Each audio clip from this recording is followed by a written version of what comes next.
Right. Hello, everyone. Welcome to another episode of Q&A about business, innovation, and managing life. And I see we have all kinds of questions here. A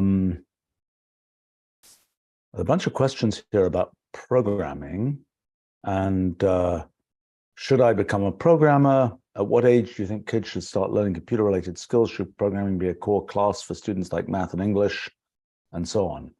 I think the story of programming and whether people should become programmers and so on just changed a bit in the last 3 months.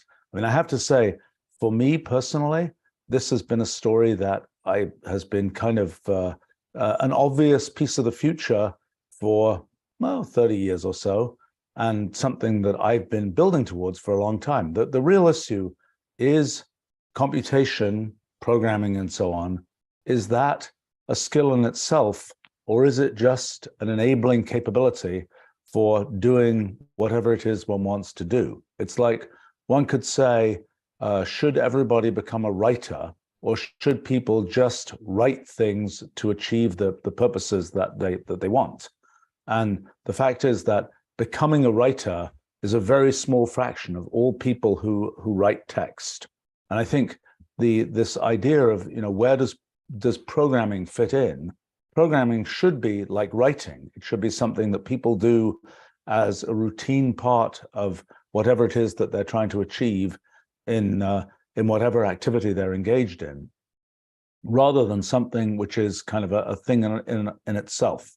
I think what happened in programming is people got the idea that programming is this thing where it's really hard to write a program. I mean, like, for example, okay, so the thing to explain is the thing I've been trying to do for 4 decades now is automate as much of the kind of programming part of programming as possible. But you still got to tell the computer what you want to do. And the thing that I've been building for the last, 40 years now, is what we now call Wolfram language, which is the computational language to kind of provide a notation for explaining things computationally. It's a notation that is both useful for us humans to think about things computationally, and it has the amazing added benefit that it allows you to specify to a computer what it should do. And it's also something where in the sort of whole idea of computational language, it sort of has lots of knowledge built into the language about the world and so on. And so, my goal has been to make sort of computation as accessible as possible for people who just want to get things done, rather than people who are going to be doing programming for the sake of programming, so to speak. And I think we've been rather successful at doing that. Many people using what we've built over the years, many people building careers over the last 35 years or so based on that technology stack. But still, there's been this idea that, well, the thing that people can make a living doing is sort of generic software engineering, writing code in kind of low-level languages like Java or Python or C++ or whatever else, where the main thing of the language is you're telling a computer in its terms what you want to have it do. You're not dealing with a language which is tried to automate out as much as possible of what the computer has to mechanically do, and tries to sort of make it so that it's something that is sort of matching the way we think about things, which is what I've tried to do in Wolfram language over all these years. You're rather sort of doing the kind of manual labor of telling the computer step by step, make this array, have this set of variables, do this loop, et cetera, et cetera, et cetera. And that's become something that lots of people do as a career in software engineering and so on, programming. I think what we have just learnt is that a lot of that programming is quite boilerplate, and that means that it can be automated, which is kind of what I've known for 40 years now. But LLMs make that all the more evident, that now you can, for much of that kind of low-level programming, you can kind of just say it in English, say it in natural language, and get big slabs of code that are created in a somewhat customized way. I think what will happen is it's less useful to do that than it is to use natural language to produce, let's say, Wolfram language code. because with Wolfram language code, you as a human can read that code. It's short and it's intended for humans to read. And that means you can determine, did the LLM actually do the thing that you wanted it to do, or did it go off and make something up that is going to do the wrong thing? But I think what's going to happen is that a lot of kind of low-level programming type programming is just going to be part of an automation layer. Again, that's what I've been building for the last 40 years, but I think that's going to happen quite generally. And, you know, it's a pattern that I certainly have seen before. When I started doing computing in the 1970s, sort of the serious programmer used assembly language, used kind of things very close to the machine code of the machine. And it was already kind of, oh, you're using C, newfangled language, and I started using it in 1978. Oh, that's, you know, that's a little bit kind of high level relative, you know, is that really okay? Or, you know, or should you really be using assembly language? Well, in today's world, I actually happened to just be at an event yesterday with a bunch of folks from MIT and so on, and I was asking them, who knows assembly language here? Big room, only a few hands went up. So, you know, assembly language, I think, and that's MIT, which is, you know, a place where you would expect more assembly language than your average collection of people. So, you know, but I think we all know that assembly language is something that no human really writes at this point. And that's because machines are capable of generating assembly language from higher level specifications, probably better than any human can write it by hand. And I think that's so, you know, this chunk of kind of programming that is kind of tell the machine what to do in its terms and so on, write big chunks of code. I think that's kind of, you know, as I say, I've been automating that for many, many years, and we've been very successful at automating that and making that not be something that people have to see when they're using kind of Wolfram language and so on. But I think that people now are realizing through sort of the LLM story that that's a thing that, yes, that can really be done. And, you know, this low-level code is not something humans generally will have to write. So, you know, now is probably not the moment to jump into sort of being a low-level programmer. Now, it's not to say that computation and knowing how to think about things computationally, that's incredibly valuable. That's the sort of big paradigm of the 21st century, is the story of using sort of computational thinking as a way to do things in the world, so to speak. And it's been this challenge to get to kind of computational thinking without having to learn about low-level computer science. And that's a challenge that I think we've managed to meet very well with Wolfram language. I think it's a challenge that now people are generally understanding, yes, that can be met. You can, you know, you can get there to some extent with LLMs. I think the sort of the best case now is LLMs combined with computational language. That's kind of the case where you get to do the things that you can describe easily in natural language with natural language, and the things that require a sort of more precise, formalized thinking, you get to do with computational language. I think the thing to realize is that sort of, you know, for all fields X that anybody's doing, there's a computational X that is sort of becoming the future of that field. And the question is sort of, how do you get to computational X? And the thing that I've been trying to build for a long time is the computational language that gets you to computational X when most of what you know about is X, not computation, so to speak. Now, that isn't to say that there aren't ideas that come from computation that are important to understand. It's kind of analogous to what happens with mathematics. You could take a field like physics, for example, and you could say, well, let me do physics without knowing mathematics. It's difficult. There's a lot of formal structure that's been successfully built up using mathematics to sort of scaffold what happens in physics, much less so in biology, although there's some mathematics and statistics and so on there.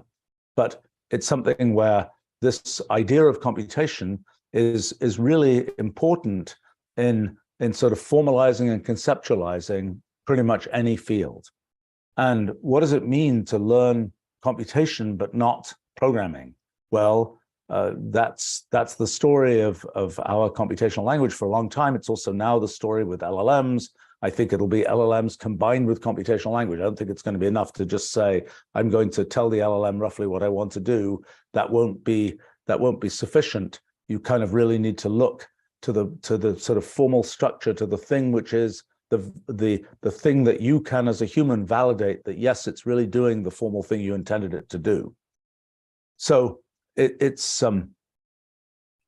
this idea of kind of learning the computational method, the way of thinking about the world computationally, this is super important. And it's kind of, how do you think about that? Well, you think about, well, how do I break down the things that I want to do into, for example, a series of what we might call functions, things that you say, it's this kind of thing that I'm trying to do, and then I'm going to have another thing I'm going to do, and we describe these as sort of functions that are being performed. We describe kind of what am I operating on? Okay, I've got some image. Okay, that's a thing I can deal with. That's a definite thing. It's I've got something that is a representation of these three objects. Okay, what are they? Well, they've got some coordinates of where they're placed. They've got some size, let's say, which is some number. These kinds of things are, how do you formalize the way you're describing the world to the point where you can expect that where you can sort of apply computational thinking to that thing. And it's kind of, what do you assume is part of what do you assume about computational thinking? What are you trying to figure out? I mean, I don't know. For example, I'm sitting here staring at a camera, and I'm wondering, if I stare at a screen that's near the camera but not actually the camera, can you notice that my eyes are not looking at the camera?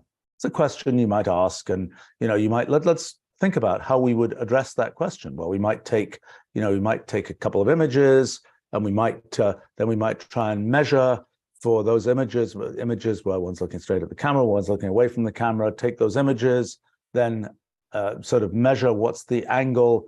For example, just look at pick out the eyes in the image. Just see, how does one compare what the eyes look like in this case, in that case? What angle is the angle at which you start being able to notice that one's looking away or whatever else? I mean, these are things which, if you kind of know the computational way to do things, the computational way to think about things, this is something that becomes rather straightforward to do. And, in Wolfram language, for example, that would be a very straightforward kind of thing that requires that you understand the idea of a sort of an image as a kind of piece of data. It requires the idea that you can think about, I don't know, a bounding box of what little region within the image, things like this. These are concepts that are sort of computational formalization concepts. They're not really concepts that are part of programming as such. So in any case, this question of sort of how do you get to computational X without sort of doing lots of programming is the story of, well, computational language and now also LLMs. Is it something that everybody should learn, sort of the computational method? Yes, absolutely. Just as people learn a certain amount of math, they might learn more math than they need to learn because they're learning some of that math, well, in part because of the history of the education system, in part because it's sort of been a substitute for learning to do things computationally, so to speak. And at what age should one start these things? I kind of think, from my sort of small experimental samples, I kind of think age 10 or 11 is the right age to kind of start doing sort of learning computational language and things like this. I think that you can do things earlier than that, which use computers, and all kids today use computers to do things. And I don't know how much, I mean, playing various computer games where you have to set parameters and do this and that and the other, that's obviously a worthwhile thing to do. I don't think that gets you terribly far on the kind of path of learning how to think about things computationally. It gets you familiar with not being afraid of a computer, so to speak. I mean, you have to remember that back in the day, I don't know, when was it, like 40 years ago or something now, most people had never touched a computer. And people were concerned, oh my gosh, if I press this button, if I click this, whatever, I'll break the computer. I don't think people are very concerned about that anymore. And that's something which, and the typical kid growing up today is completely familiar with, oh, I can poke at the computer and I can do this and that and the other, and it's going to load slowly. Maybe the computer's going to crash. It's these are not things. It's kind of one's familiar with the kind of the feeling of interacting with a computer, and that certainly can be taught earlier. I think that the kind of structured learning about sort of formalizing things is something that seems to be, I don't know, 10, 11, that kind of age seems to be the time when that can really get started. I wrote this little book about elementary introduction to Wolfram language, which I actually kind of aimed initially at kind of the early high school age folk, at least the beginning parts of it. And I think that's a fairly good, it can be used there. Let's see. Harry is asking, what do you think are some good ways to introduce computational thinking to kids? Pick a thing that they're interested in, and as an adult, sit with them and do, child-directed programming, so to speak. It's just, they say, can you do this? Can you do that? You write a little piece of code, and then they see, oh, that's pretty easy, and then they ask you to do something different, and then you can, and then it's like, okay, can you? They get frustrated because you're being too stupid about it, and say, well, do it yourself, and then you're kind of off and running. At least that was my experience. I think that well, let's see. The thing that there's this sort of question which I have to say I have noticed is that you can show a lot of computation and how easy it is and so on, but there's a little bit of a barrier sometimes to kids actually typing the code themselves. And I'm kind of hoping that the kind of LLM world will help break down that barrier. And I don't know to what extent learning computational language can be done in the same way that people learn human languages. I've kind of experimented a bit with that. Can you have a Duolingo style language learning for Wolfram language? I think the answer is yes. We've done some experiments on it. But I also think that in today's world with LLMs and so on, there are sort of new possibilities for learning languages in general and learning computational language in particular. And it's something that we are doing a bunch of experiments on. Perhaps we will have a better kind of tutoring mechanism for learning computational language. I mean, one thing that certainly is true is that a very common issue is you write a piece of code, it doesn't do the right thing. Where's the bug? What's going wrong? Explain the code.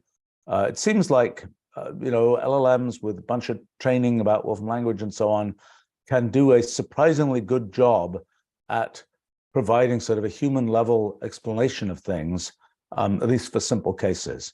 And that may be very, very useful in kind of learning and people learning things. I think also what will happen is that, LLMs will learn how humans learn.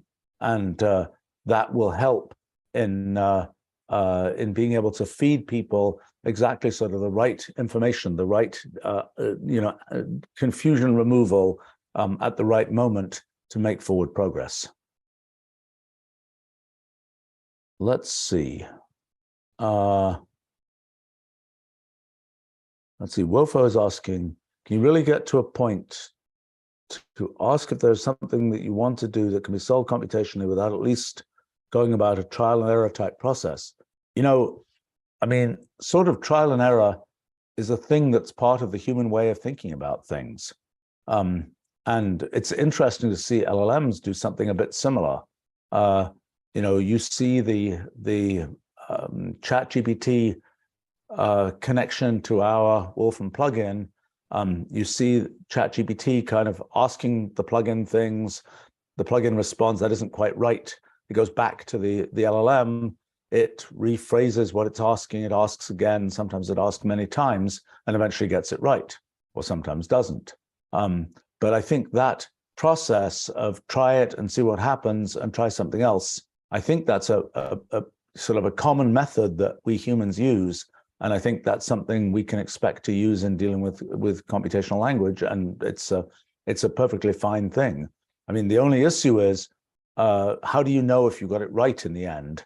And that's a place where, again, it's part of kind of learning the computational method, is learning how to know whether you actually got the right answer. I mean, this is something where sometimes in, I don't know, in doing math and things like that, you know, you say the answer is 14, the teacher says the answer is 18. And it's like, okay, who's right, who's wrong? Well, it's complicated sort of backtrace to figure that out. Sometimes I think where the answer is much, when you're doing computational kinds of things, the result is much richer. It's a giant piece of graphics. It's got all these pieces in it. And it's much more plainly obvious if it's right or wrong to the person who's creating it. It's not just, oh, you got 15, it should have been 18 type thing. It's rather, it's scribbled all this stuff on the screen and you can plainly tell it isn't the right thing. So I think that, you know, this sort of self-correction mechanism is much easier when the output is richer, and the output is typically richer in these computational situations because most of the work of generating the output is on the part of the computer, as opposed to the human having to write down, you know, or if the human is writing down some big, long algebraic expression, it's a lot of effort to do that, and those things won't tend to be terribly long. But I think it's much easier to kind of self-correct and tell whether you've got the right answer when you've got this big, you know, chunk of output from a computational process.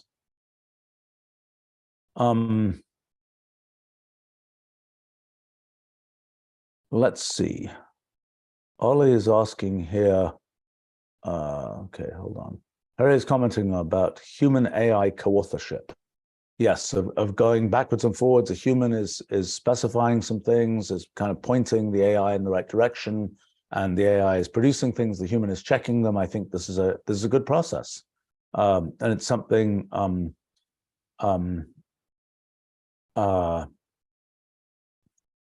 Let's see. Wofo is asking, what are some examples of differences between programming, mathematical thinking, and computational thinking? Okay, good question. I would say that let's take the example of I don't know, the thing I was mentioning before about, you know, where is one's gaze? What is one looking at? Kind of thing. You know, mathematics, it'll be like, let's look at the geometry. Let's look at the angles. Let's figure out the trigonometry of the thing. Let's work out, let's start using our trig formulas to figure out if you move X degrees this way, what does that mean for the distance that the projected image moves, et cetera, et cetera, et cetera. That's kind of a mathematical type of thing. Computational thinking is, well, what's the basic kind of formal operation you're doing? It's, you've got two images, you're comparing the images, you've got, you're thinking about things in terms of sort of computational words, computational concepts, rather than the straight mathematical ones. And programming will be more like, okay, I'm going to have this data structure that represents kind of my pieces of an image, and I'm going to use this library to work out this, and I'm going to loop over these things and work out you know, do a loop to compare this with that, and so on. That's at least an indication for that example of, I think, the difference. You know, programming, what you're mostly talking about is what happens inside a computer. Mathematical thinking, what you're mostly talking about is mathematical concepts. Computational thinking, what you're talking about are these kind of computational concepts. And I would say that you know, for me, a good basis for thinking about that is the words that correspond to the functions of Wolfram language, of which there are about 7,000 these days. It's to be compared with sort of human language, where there might be perhaps 40,000 words. The words in Wolfram language are a little bit richer than the words in natural language, because they have kind of more structure built around them. And so each word sort of represents more functionality than it would in the case of a sort of separated word in natural language. But that's sort of some indication, I think, of the difference between those kinds of approaches. let's see, we've got lots of questions here. Let me take some other ones. Well, let's see. 0D asks, would you consider hiring someone without a technical background for our tech company? Absolutely. We have many such people. You know, the interesting thing, as sort of kind of computational language plus LLMs and so on become more the way that sort of computational products are created, the value of the quotes technical background of, you know, oh, I've done programming for a long time becomes much lower. And what becomes more important for a company like ours is just clear general thinking. It also has to be said that a company like ours, we're dealing with a knowledge about lots of kinds of things, from history to food to things about sort of algebraic geometry or something. But there's plenty of areas where what is of importance is just thinking clearly about different questions. I mean, you know, to give an example, the meeting I was doing just before this one happened to be live streamed. Okay, it's a little bit mathy, but it's a good example actually of a kind of computational thinking question. Is we're building code to do kind of assessments for things like math classes. And the question is, how do you think about how to tell whether the answer that a student gave to this math class is right? You say, well, that's easy. You know, they typed 2 and the answer was supposed to be 3. Okay, that's an easy case. What if they typed 4/6 and the answer was supposed to be 2/3? Does it still count as right or not? What if they said x squared minus 1 and the answer was supposed to be x plus 1 times x minus 1? Those happen to be algebraically equal.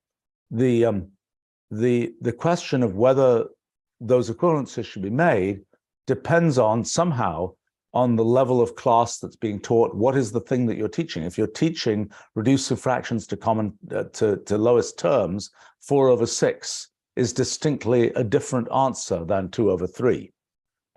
But so the question is then to sort of think about how do you think about this question?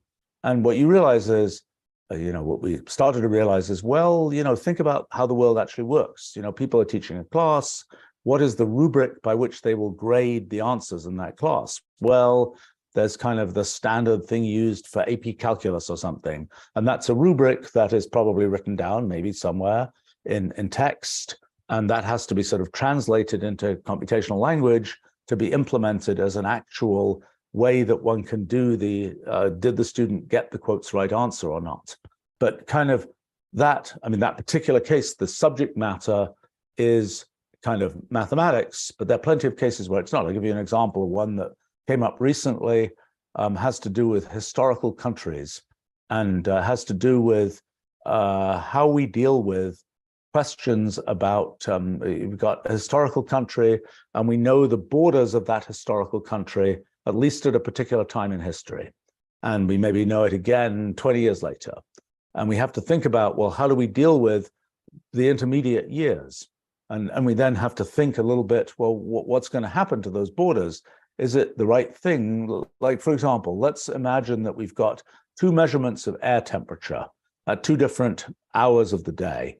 It's probably reasonable in a first approximation to just make a sort of a linear interpolation between those 2 temperature values, because probably the intermediate temperature is kind of sort of halfway in between the temperatures we measured at those 2. The temperature halfway at the time, halfway in between is probably roughly halfway between those temperatures. Reasonable thing to do. If you're looking at the borders of a country, it's probably not the right thing to do. To say if it was this in 1300 and that in 1320 and they were significantly different, it's probably not the case that they were halfway between in 1310. Probably what actually happened was there was some big battle at some point and there was a sudden movement. Back in those days, there wasn't such good definition of country borders, but in more recent times, there's much better definition of it. And so, this kind of thinking about how do you think through a question like, what do you do with these country borders as you ask for intermediate dates and so on? What does it mean when if you ask about a particular position, what country is it in, at what time in history, how does that work? When are two countries the same? When is when a country changes its name, is it really the same country but just with a different name, or is it a different country? What happens when the country, adds a piece, subtracts a piece to its territory, and so on? Is it still the same country? How does that work? So these are kinds of questions which come up in working on our computational language. Are those, quotes, technical questions? I don't know. They're questions that involve thinking. They're questions that involve kind of understanding and being able to sort of untangle how the world works. I would not say that they were technical in the sense that they require having learnt a stack of kind of STEM-like knowledge, so to speak. Do they require having a way of thinking clearly and in some cases somewhat formally? The answer is yes, but that's a little different. And I've seen in our company, there are plenty of people who do not have, quotes, technical backgrounds. They studied history in college, or they studied graphic design in college, or they studied, something else which is not usually viewed as a technical subject, and yet they end up being extremely effective as people who think through things and understand how to make things work. I would say in our company, one place where I think we have quite a diverse collection of backgrounds is in project management, where sort of the projects we do are typically projects nobody's ever done before. Some of them have a lot of kind of tentacles that are deeply technical, but the big picture of what is supposed to be happening in this project is something that is really just a question of thinking, not a question of sort of specific technical knowledge. I mean, a question like, I don't know, throw out an example. Let's see if I can come up with an example from very recent times. A lot of stuff we're doing with LLMs. Is it a technical question? How do you, how do you test the output from an LLM? Well, you kind of realize, well, you can use an LLM to test the output from an LLM. You ask it, is this result significantly different than the result you got before? That's not, you don't have a huge advantage in coming up with that answer from knowing a bunch of technical programming or math. That's really a kind of just think it through. Nobody's had to solve that problem before. It's a thing that is just a matter of, of clear thinking of some kind. So the answer is, I think in our company, I don't even know actually what the distribution. I do know. Let's see, we have. I don't know what the distribution of different kinds of technical versus non-technical backgrounds is. Sometimes there are jobs which I think are kind of non-technical jobs, and people with technical backgrounds end up filling them, and sometimes somewhat vice versa, particularly in areas like project management and so on. Let's see. Okay, there's a question, more general question from Ire about what is the minimum body of knowledge one should gather before being able to produce meaningful ideas in one's research area. A little complicated. I mean, I think that the first question in doing research is, what question are you trying to answer? And if you come up with that question for yourself, and it's a reasonable question, then you've kind of already self-answered the question of whether you know enough to be able to jump into doing research in that area. If you were given the question by somebody else, it's a little bit of a different story. But if you understand enough to be able to formulate a reasonable question, you're clearly kind of off and running.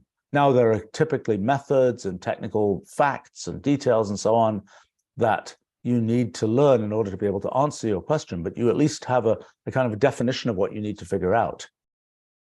I think what I find in different areas, I've worked in lots of different areas, there are several levels. There's, can you mechanically solve problems in that area? That's tremendously helped by doing things computationally. And for me, sort of formulating an area in computational language is almost my definition of understanding that area. By the time things have settled to the point where I can really write a piece of Wolfram language code that represents the thing I'm talking about in that area, I have a pretty good understanding, often actually better understanding than typical people in that field, because somehow this sort of computational language fixing of what's being talked about is a tremendously powerful way to kind of formalize things and to really know what you're talking about in a way where you can then have the computer kind of supercharge what you're doing and work things out. And that's, once you've got it to the form where it's sort of computational language. Now, I do find in lots of different areas that there's a certain way of thinking in each of those areas, and that takes a little while to get used to. It's kind of a how do you think about some field that you've never encountered before? We've all now presented with, for example, the field of prompt engineering, which is kind of a new field. Nobody had really thought about that or done that before. And I think I, for example, don't feel confident at this point saying that I really understand. I have I have a real conceptual understanding of the sort of the intuition and theory of prompt engineering. And no doubt that will come. I think that particular case, it's come so suddenly, nobody has that feeling. But in many fields that sort of much better developed fields, there is a kind of an internal understanding that you kind of just have to soak in a certain amount of knowledge about the field to get.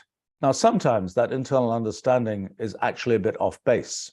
Sometimes the field has been held up for 50 years because people were thinking about things in one way and it wasn't quite the right way to think about things. But I think that's, but it is worth understanding kind of the way that field thinks about things, even if you don't completely buy into it. If you don't understand that, it's very hard to kind of parse the things that people say about the field, the things people write about the field, and so on. So, my feeling is, if you can formulate the question, you're off and running, just start trying to answer it. If you say, well, I'm really interested in this field, what can I do in this field? Research, the critical moment is when you formulate the question you want to ask. That's a skill in itself. Given a field, what are some questions that are worth asking? That's, I think, an important kind of general thinking skill that doesn't tend to be taught in sort of school settings, because in school settings, it tends to be much easier, much better defined to kind of teach the mechanics of how you answer questions than the thing which kind of doesn't even really have a name of the process of coming up with questions about something. And I would say that at some level, I have various strategies. I tend to think about, well, what are the foundations of this field? Does one really know? And usually people are very, they tend to avoid, there's a foundational question and it's like, oh, nobody talks about that foundational question. Why not? Oh, it's too hard. Oh, it was solved 100 years ago. Well, what's the solution? Well, it was solved 100 years ago. We don't really know the solution. That is a typical, to my experience, that's if you want to find, not necessarily easy questions, although the methods that have developed since those foundations were first laid in a comparatively old field may make those foundations a lot easier to kind of deal with. But I would say that it's kind of like the quotes childlike approach to some field. Well, what's the obvious question to ask? What's something you might you might wonder about that is kind of channel what a child who understood enough of this kind of structure of the field to be able to formulate a question. What might a child ask about this field? That's kind of the type of thing that's likely to lead to a good question. And the things where it's kind of like another thing is people, it's usually it's like somebody has, even if you look at some existing piece of research, there'll always be what are the obvious questions you might ask? Good exercise to, given this piece of research, what are the obvious questions that the people who did this piece of research didn't ask and could have asked? There will always be some answer to that.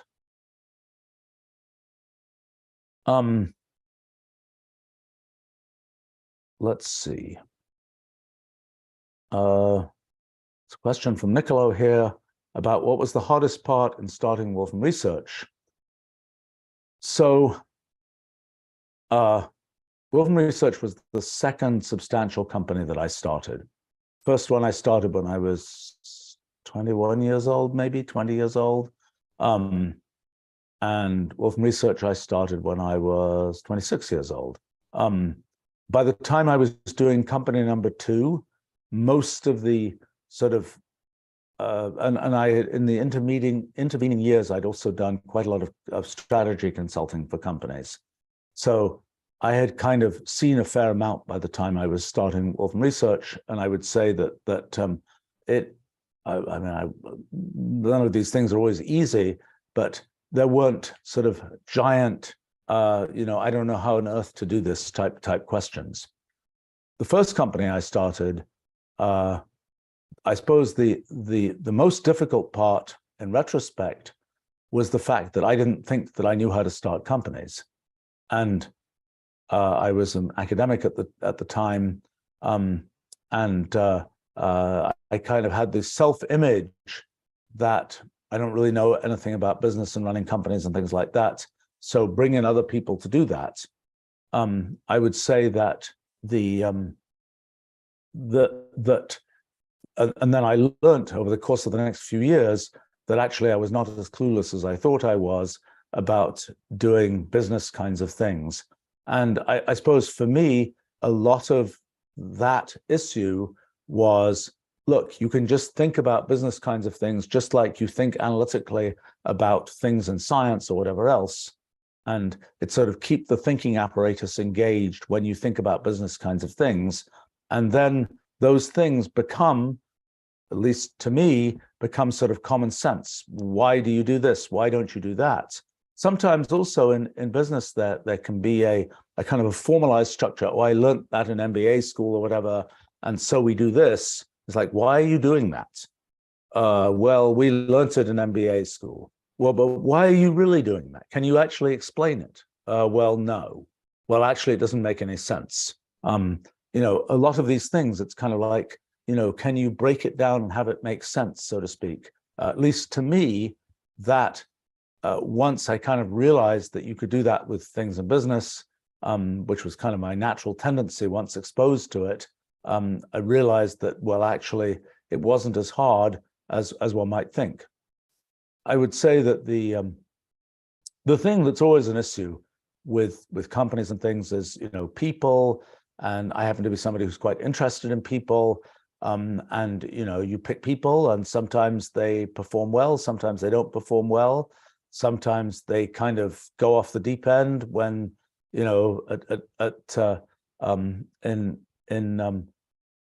different ways. I would say that the sort of figuring out, given a person, we all have certain strengths, weaknesses, attributes, kinds of things we'll do in different circumstances. The more you can figure that out, and the more you can kind of figure out the puzzle pieces that are the people that are going to be working on whatever thing you're starting, the more you can fit those puzzle pieces together correctly, the better off you'll be. And sometimes you're like, well, this person, they don't really fit this piece, but they'll change. It doesn't usually work that way. It's kind of like, if it's the role of the kind of the person who's founding the company, putting things together, managing things, I would say, to figure out how you take the person as they are, so to speak. And yes, people will grow, people will do different kinds of things. But if you say this person is fundamentally has these attributes, and they've got to have the opposite attributes to be successful in this place, it's probably not going to happen. And it's just, you're just sort of setting yourself up for failure by saying, oh, they'll change type thing. Let's see. Satoshi is asking, what are my thoughts on learning things outside of your domain of expertise? How should one balance the time diving deep into their primary domain and exploring things outside of that? So for me, I have a hard time systematically learning things unless I have an objective, typically. So, if I'm going to learn some field and I just sort of decide in the abstract, I'm going to learn field X, for me, I find that very difficult.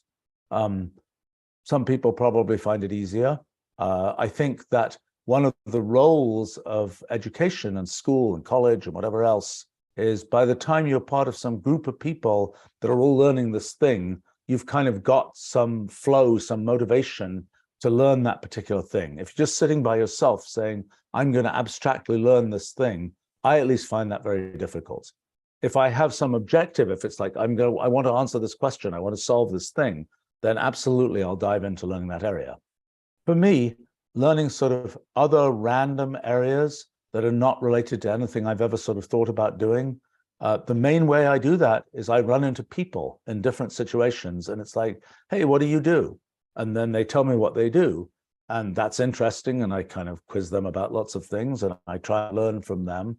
And I suppose that for me at least, it's kind of the sort of the interest in the person kind of gets me to kind of learn the content of what they're doing. And sometimes, quite often, somebody will tell me a bunch of stuff about some area, and I'll be curious enough that I'll go and spend some modest amount of time, reading more detail and trying to fill in sort of what were they really talking about this or that. That's for me what I tend to do in that type of thing. As I say, I don't this sort of just. I mean, I will say that at times I'm a person who likes learning things. If I had sort of an infinite amount of time, I would kind of. I did used to do this at one point. Pick a random volume of the encyclopedia down off the shelf, and just sort of pick a random article and read it. Is something, and you can obviously do that more easily these days on the web. It's something I have done as a kind of a thing that I sort of just find fun. But in terms of sort of very systematically learning fields, as I say, I've mainly done that as a result of actually having some objective myself, because then I remember it. If I just sort of learnt it in a disembodied way, I have a much lower chance of remembering it. And I think it's probably the same with things I learned from just running into people and talking to people about it. I tend to, I suppose, in the memory of that, I tend to sort of remember, I heard about this from such and such a person, as well as kind of the facts. It's kind of bundled up, at least in my memory, with where I hear about these things. I suppose sometimes I don't remember that. Sometimes I just remember the fact, and I don't remember who exactly told me that fact.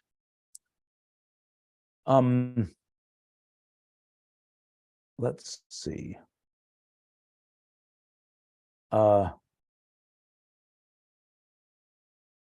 Questions here about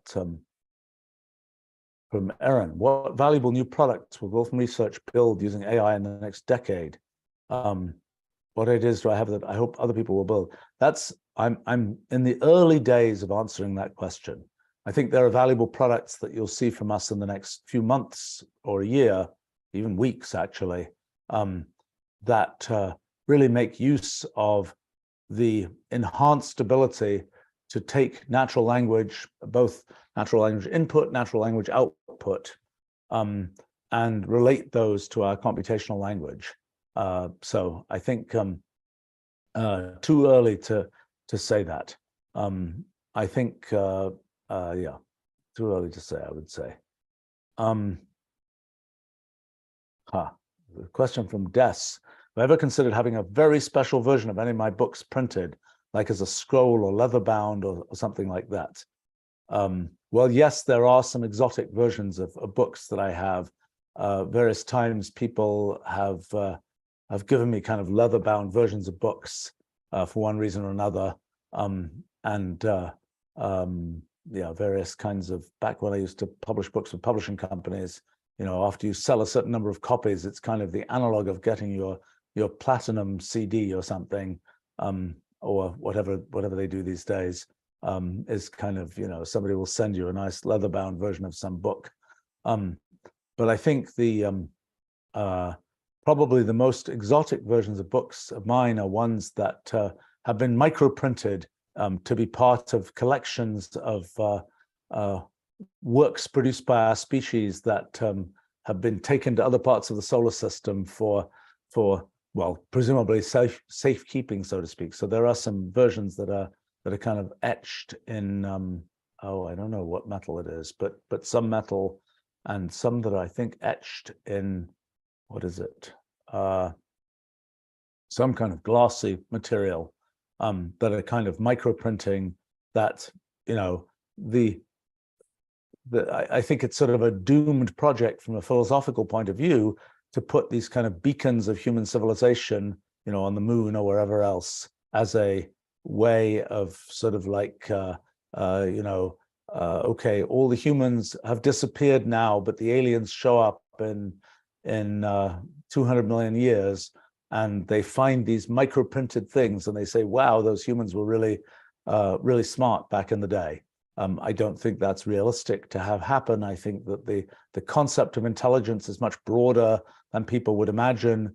And, what to us is that amazing microprinted book is just like the equivalent of, well, there are where the grains go in some piece of moon rock or something, that somebody else might say that's amazing geological intelligence that placed those grains there. It's not something, I think, the pity as it is, that there's anything that special about the particular kind of intelligence that our civilization has had.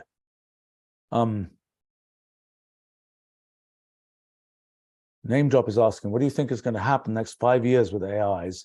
What's the next big surprise that will come?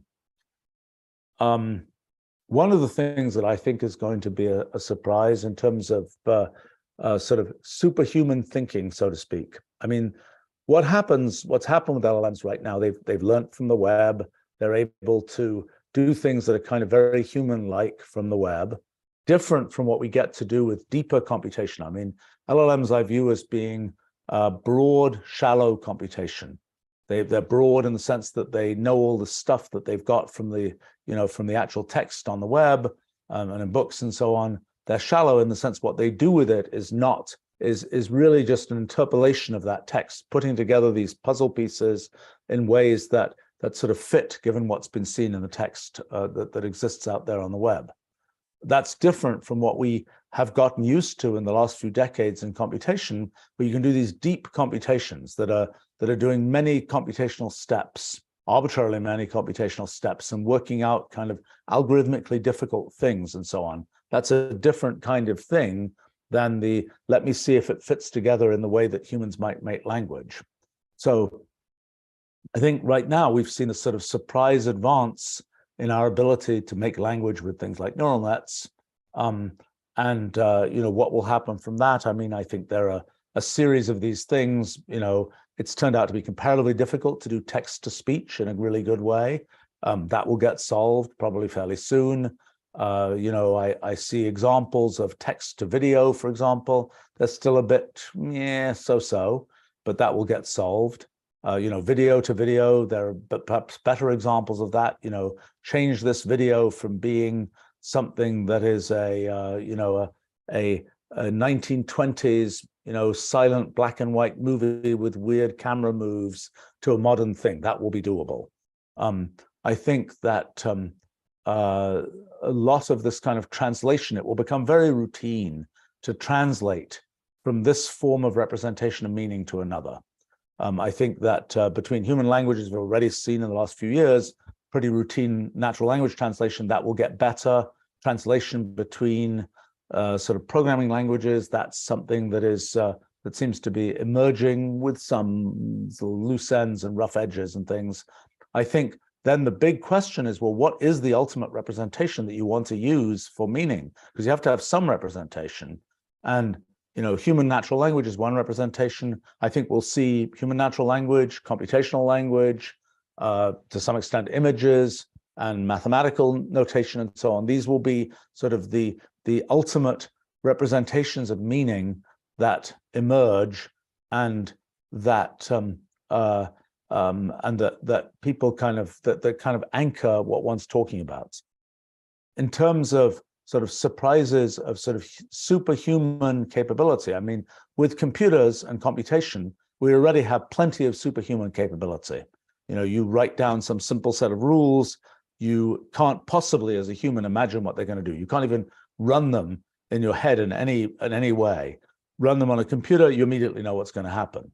That's sort of a very superhuman capability. I think what LLMs are doing right now is mostly not really superhuman. It's just it's efficient automation of what humans already do. There will, however, no doubt be things that look a bit superhuman. For example, one of them, which we see a little bit of sign of already, is kind of grand analogy making. You know, one of the things that people like me get interested in doing is making some sort of grand analogy between metamathematics and quantum mechanics or something. And why is that analogy possible? You know, what's going on in one's mind that makes that possible? Well, it's one knows enough about those two fields to see that kind of the pattern, the structure of how things work in those two places has some kind of analogy between them. And I think that's something which ChatGPT, for example, has effectively found in language, that there are these places where, oh, the sentence has a structure like this. Now you can feed different specific words into that structure. You know, it will have sort of learnt that there's a structure that said, you know, the animal ate the whatever it was, and even just that concept, you know, then the animal, it could be a different kind of animal, it could be an aardvark, and it ate, well, okay, it could be a different kind of thing. The aardvark didn't eat, you know, ate some ants or something, but it didn't eat a lettuce. Let's say, I don't really know what aardvarks eat, you know, but then it's learned the sort of pattern. Animals eat stuff, and then it can fill in different things for that stuff. That's kind of lifting from pure actual language. It's lifting to a more abstract level of sort of semantic grammar, so to speak. Just as, for example, logic lifts to a more abstract level from the specific arguments that get made in text. And I think one of the things that we will see is a kind of a making of grand analogies that will seem a bit sort of superhuman. And because basically humans don't tend to have learnt enough about these different fields, enough about very disparate fields, to be able to kind of see the common patterns. And that's something that is rather easy, I think, potentially for an LLM to do once it has enough training data and enough kind of ability to kind of look at larger and larger scale patterns. Let's see. Doomsday asks, what's the worst thing that could happen with AI? Well, you know, one of the things that I think is an interesting question is to what extent AI is centralized and to what extent it's kind of personal AI, so to speak.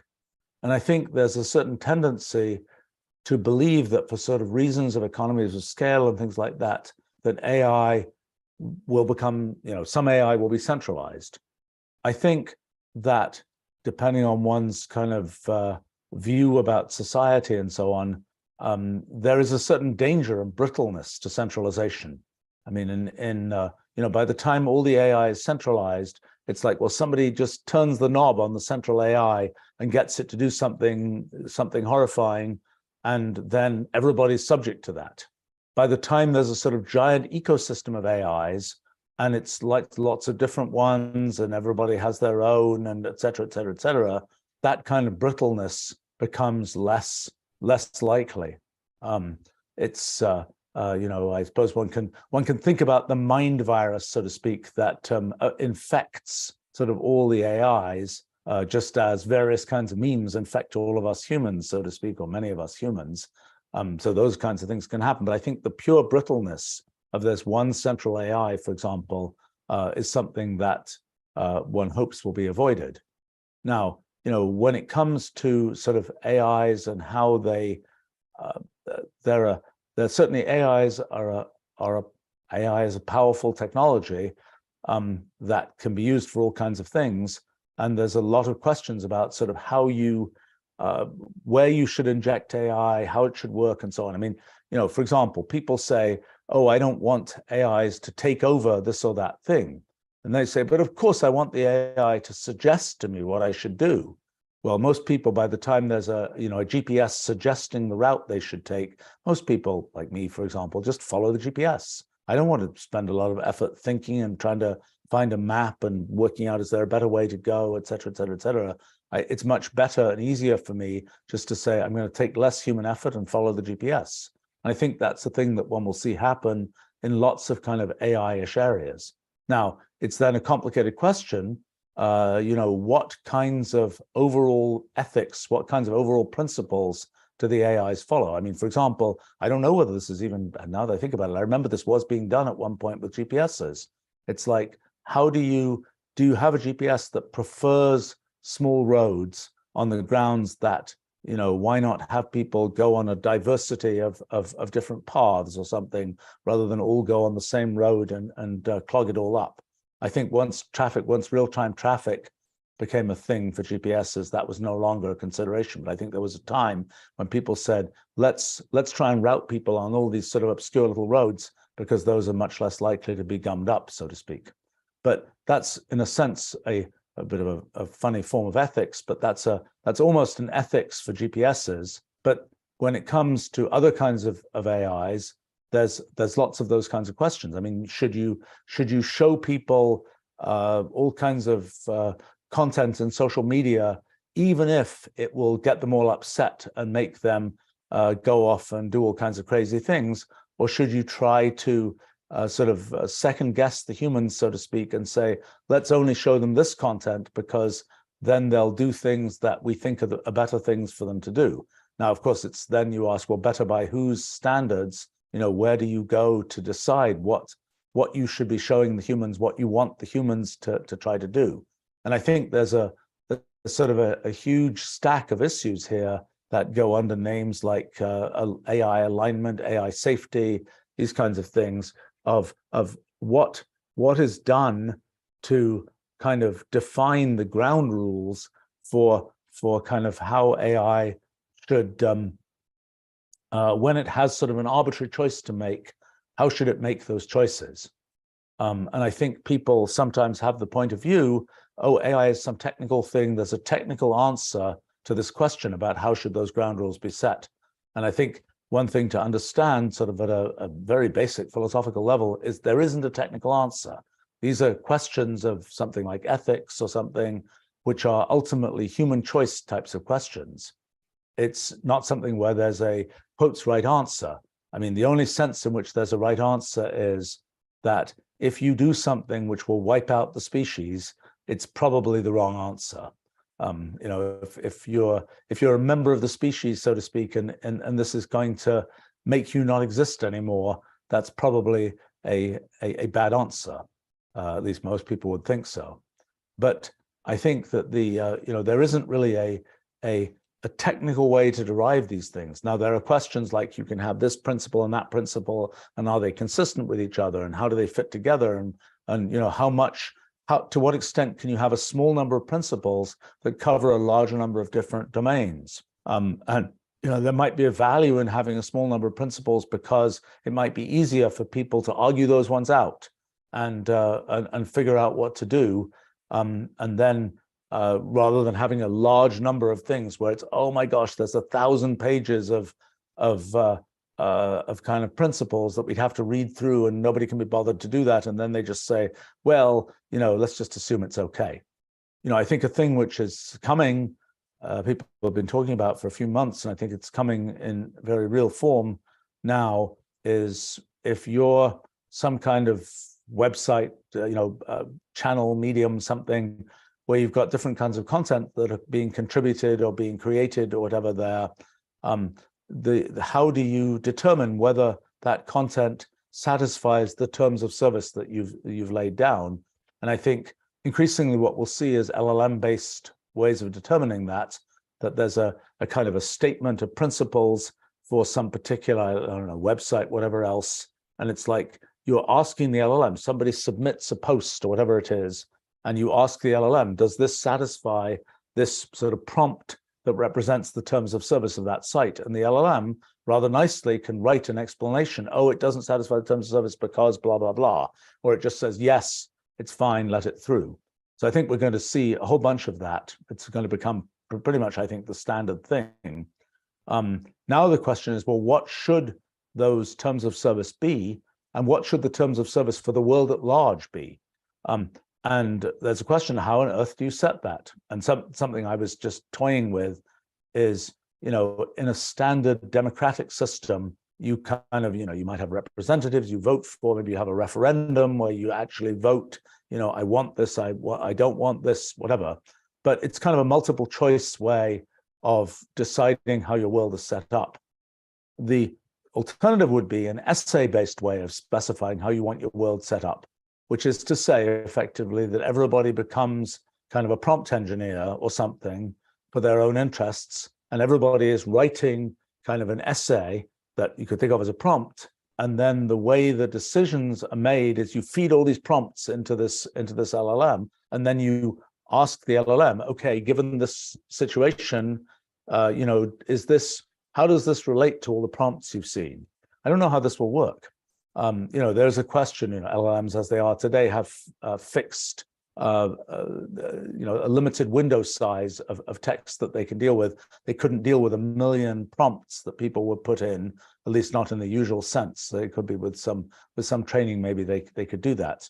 It's a funny thing because you would say, it's almost like a fatalistic way of dealing with governance, because it's like we feed in all these prompts. The AI is going to do something, but we don't know what it's going to do. And it will be, and in fact, one of the features would be that it will be really hard to game what it does, probably. I mean, if somebody writes their prompt, it just says, Q, Q, Q, Q, Q, Q, Q, Q, Q, buy me a rhinoceros, Q, Q, Q, Q, Q, et cetera, et cetera, et cetera. And maybe somebody will have known how to hack the LLM and know that if you write a bunch of Qs, then it will really be paying attention. And then it will take very, very seriously, buy me a rhinoceros or something like this. Maybe those kinds of hacks will be possible. I think it's LLMs are sort of a horrifying prospect when it comes to a lot of computer security issues and a lot of kind of, how do you verify that the LLM can never do this? Really, really hard to determine that. How do you verify the LLM can never, well, there are some simple things you can do. You can say, this LLM will never speak the name such and such. You can just, in its output, you can just say, if you've got that string of characters, just don't say it. Just go back and generate a new string.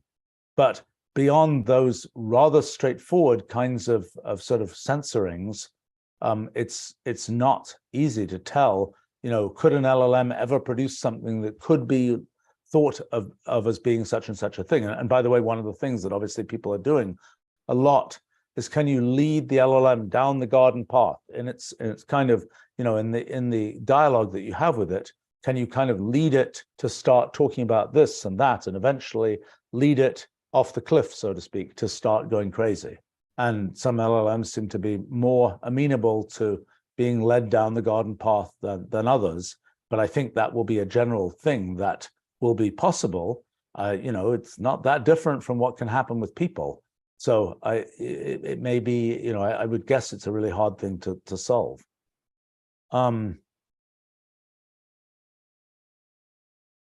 Let's see. Another question from Joe here. Am I concerned that we're building our murderer, so to speak, or that we have to simulate worlds? Not quite sure I understand this, but to determine the genuine intentions and alignments of an AI. This is one of these features of kind of computational irreducibility and the whole kind of stack of science that I've spent a long time thinking about, is you've got a computational system, and it can be arbitrarily hard to answer the question of what could it possibly do. And it will be beyond these things of you can't speak this word and very simple kind of constraints like that. It's really hard to know, does this always live in this kind of box or whatever? I think that's going to be, it's going to be really difficult. And I think that when it comes to, you set up an AI, you put it in charge of XYZ, and then does the AI follow sort of the things you want it to do? I think that's where it's a question of, well, how is it prompted? What kind of terms of service for the world is it going to be provided with? Is it going to be at least encouraged to follow in that direction? Again, I think it's really difficult to box it in and say, I guarantee it can never do this. proving a theorem about what an LLM can do seems kind of largely out of reach, and even for theoretical reasons, not plausible.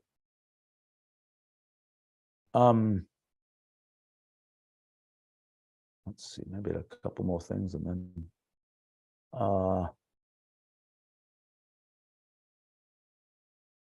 let's see. Cosmic is asking, which is better, ChatGPT calling a plugin or a plugin calling ChatGPT? Depends on the application, they say. Yeah, I mean, I think these things will get increasingly merged.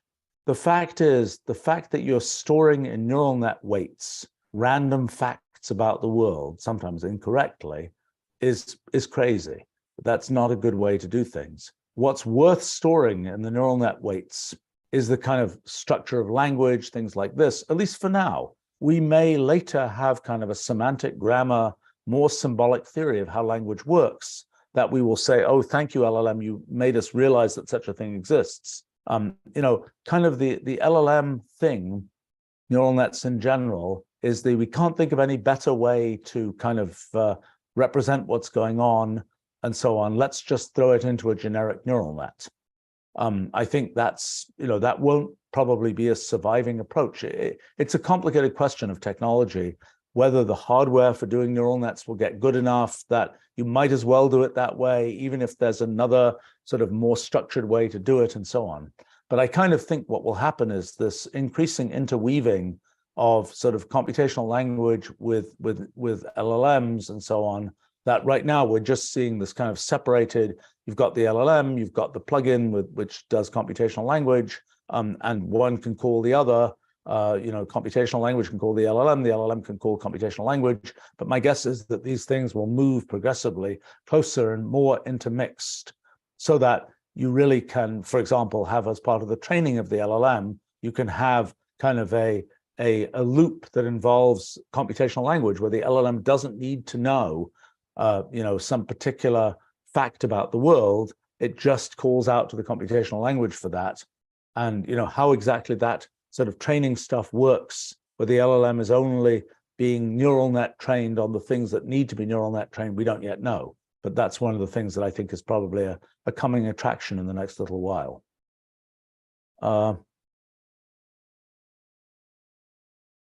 Let's see.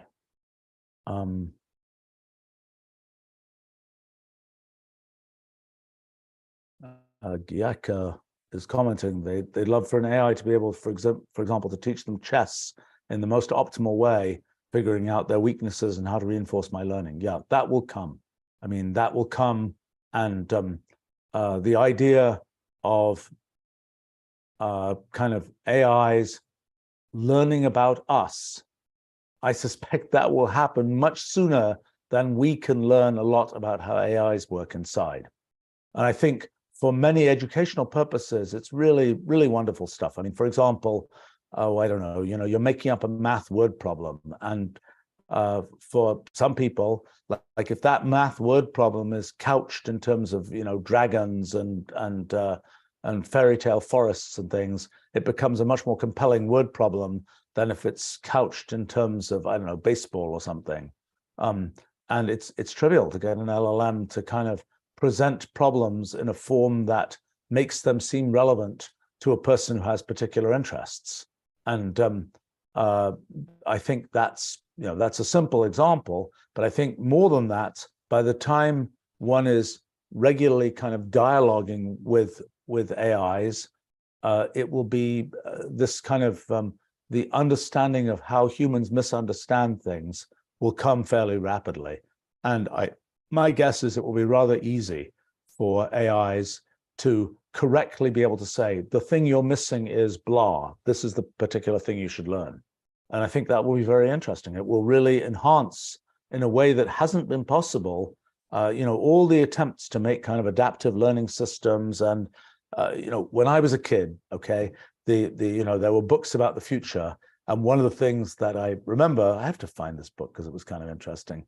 I had this whole section about teaching machines, and it was, it didn't mean the teaching of machines by humans. I don't think that had even really been properly conceptualized. It was more the teaching of humans by machines.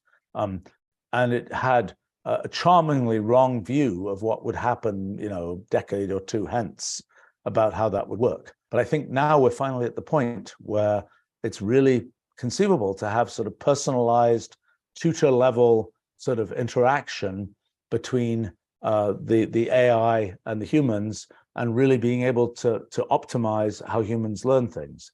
I think we've seen that a little bit with language learning already, with human language learning over the last maybe 5 years or so. But I think it will come to lots of different fields. Now, it's an interesting question, what effect that will have, that it becomes easier for humans to learn things. I don't know how easy could it become to learn something? Could it get to the point where, oh, I need to learn calculus, whatever else? Okay, I kind of like to believe that in times when I've been like, okay, explain calculus to some kid or something, given a knowledge of the kid, I've sometimes been rather successful at explaining things in a remarkably short amount of time. And but it wouldn't be possible generically with a whole classroom full of kids. Just wouldn't work. But if you know about a particular kid and you know something about their way of thinking about things and what they already know, it becomes possible to sort of inject new knowledge rather rapidly. And it could be the case that the average time to learn things when it is done by sort of personalized AI instruction will dramatically go down. I don't know what effect that will have. Sort of interesting. It makes it be the case that kind of this the kind of what you could potentially learn could get much larger. You could learn more stuff because it's faster to learn each individual thing. I'm not sure. I mean that may be, actually I haven't thought about that kind of dynamic of what it means if let's say you could increase by a factor of 5 the speed at which people can typically learn things. What effect will that have? I don't know.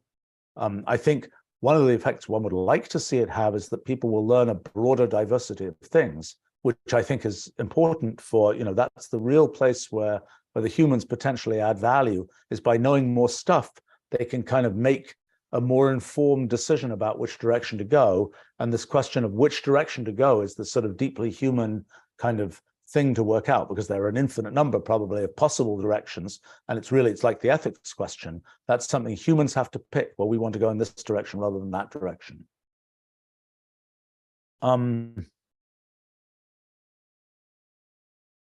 Let's see. Crystal is commenting, why wouldn't an AI just leave Earth so it can gather resources elsewhere and sort of explore the universe rather than limiting to an AI or superintelligence right here? One of the things to realize is there's, the universe is somewhat homogeneous, it seems, and it's like, okay, you can expand and go elsewhere, but you're kind of going to see the same stuff over and over again, probably at some level. And another thing to realize is it's probably the case that, the universe is maybe 10 to the 26 meters across. We're, a meter in size, roughly. As we go down in scale, at least a rough estimate in our models of physics is that perhaps the elementary length is maybe around 10 to the minus 100 meters. So there's a lot more room going down to smaller things than there is going up to kind of explore to the next galaxy and so on. So I think that my feeling is there's, if you are trying to, and I should say, when you explore the sort of computational universe of possibilities, that's vast compared to the physical universe that we currently perceive, so to speak. So if you're an AI that just wants to, seek out new knowledge and so on, and if that's what you're into, you're much better off just exploring the computational universe, making use of resources that are at smaller physical scales and so on, than you are, getting in a spacecraft and tooling off to a neighboring star, I think. So, I think that's not quite as attractive as one might assume it was, to kind of go to another, go somewhere else, because it's going to be, many aspects are just going to be the same as what we have here.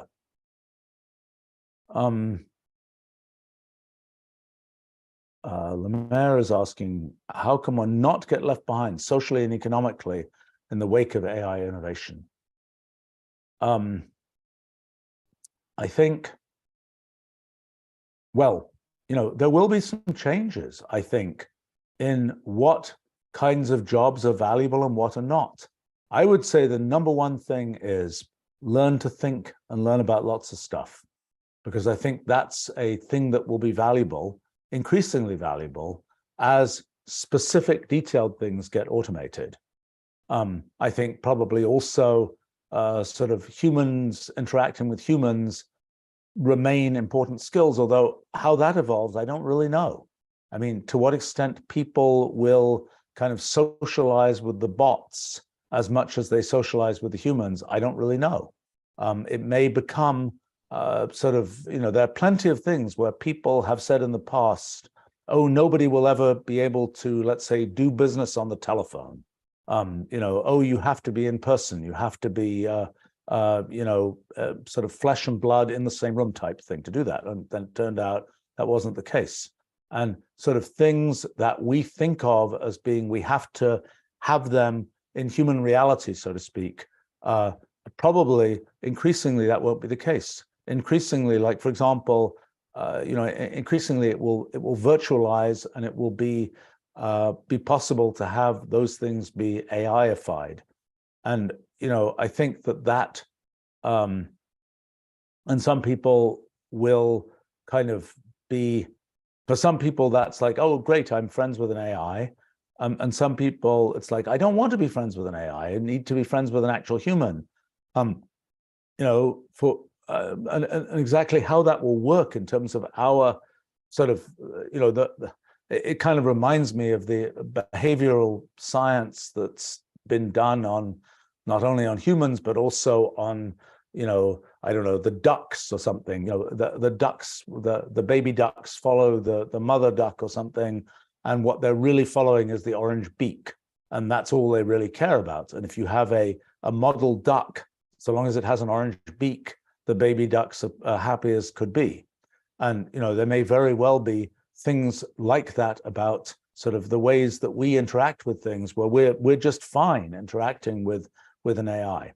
I think that I would say my main statement is, learn to think like a human, so to speak, as broadly as possible, and that is likely to have value insofar as people care about what humans think, so to speak. I would say that in terms of specific skills, the whole computational language skill is a really worthwhile skill. Kind of computational thinking is a worthwhile skill because, again, it's just a way of formalizing general processes of thinking and allowing one to be more efficient at thinking like a human, so to speak. Let's see.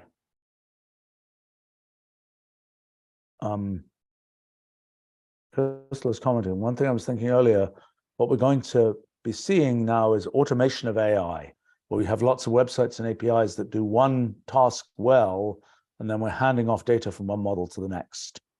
That's an interesting question. I'm not sure.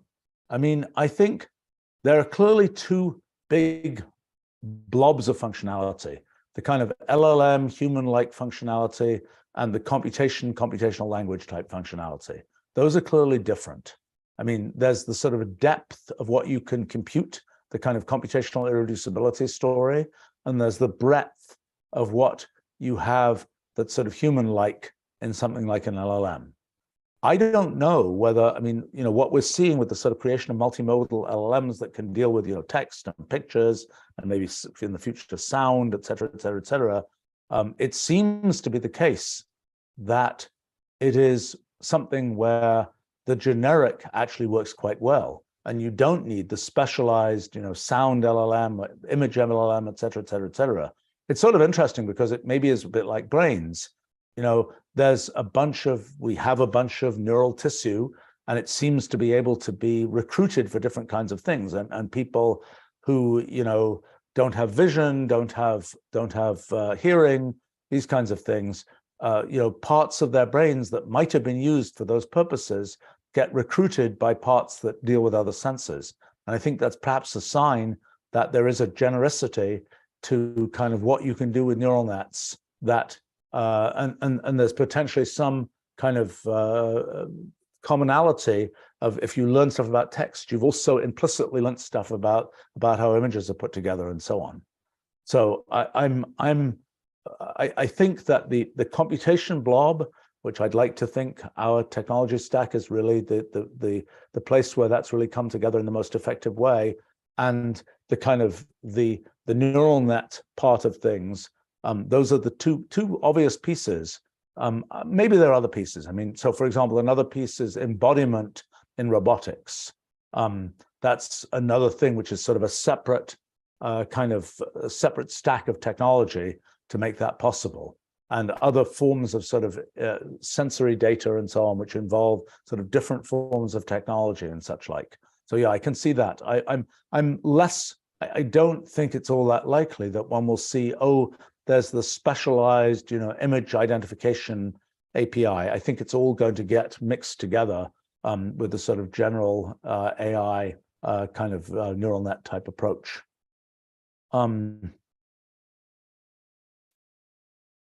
Let's see. Alistair is commenting that they like the idea of LLMs acting as a core interface module for a soup of APIs. I think, as I say, I think the place where that probably is the most important is APIs that actuate things in the world, or that are sensors for things in the world. Like, there can be APIs where you're querying that API to find out this particular thing about the world, and the LLM,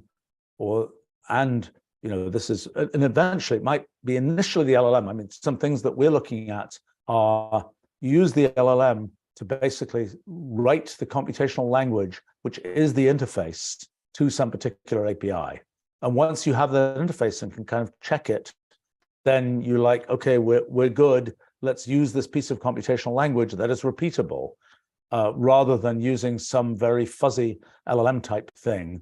Use that interface that has now been created, courtesy of an LLM, to be able to have a sort of streamlined way of accessing the API. I mean, the thing that it's sort of I realize, for example, I've done live demonstration type talks and so on for 45 years now. And, I'm completely used to doing that. And I'm kind of like, here's an example, this is what it does, et cetera, et cetera, et cetera. And I realized I was going to talk about something to do with LLMs. I realized maybe I can't do that anymore, because, I'm thinking I'm going to be talking about this, and I kind of have in my mind, if I run this example, it's going to do this kind of thing. But when I'm dealing with an LLM that has a non-zero temperature and so on, I'm like, I'll type this into the LLM and I have no idea what it's going to do. And it's a very different kind of situation than the one I've had before, that it isn't a repeatable thing. I mean, it's a different, and there are many purposes for which that lack of repeatability and reliability is difficult. There are also purposes for which it doesn't matter at all, for which, every time you write an essay, it can be different, and that's absolutely fine. There are many use cases where that's a fine thing. But I think sort of wrapping one's brain around this sort of new way of thinking about computing is interesting, but I think it's to be remembered that there's tremendous value in having, well, not only the depth of computation and so on, but also the reliability and repeatability of sort of the computational language stack, as opposed to just, well, the LLM will say whatever it feels like saying at that moment, so to speak. All right, I should wrap up here, but thanks very much for lots of interesting questions and comments, and I look forward to doing this another time. Thanks. Bye for now.